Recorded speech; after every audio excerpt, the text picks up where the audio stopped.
តាមវីដេអូមួយនេះប៉ូលីសថៃបានចាប់ខ្លួនបរិសុទ្ធជនជាតិនីហេរីយ៉ា6នាក់នៅខេត្ត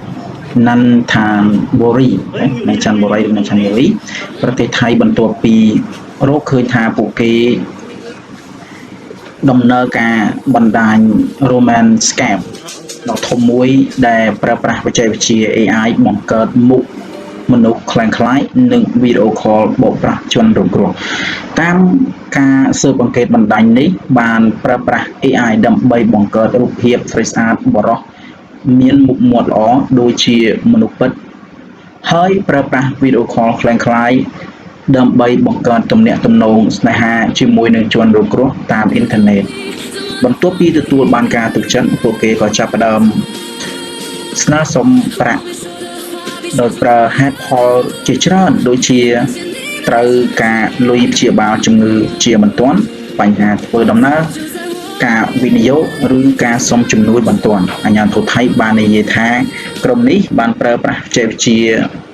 ទំនើបខ្លាំងរួមមាន AI Fake Generate និង Deepfake Video Call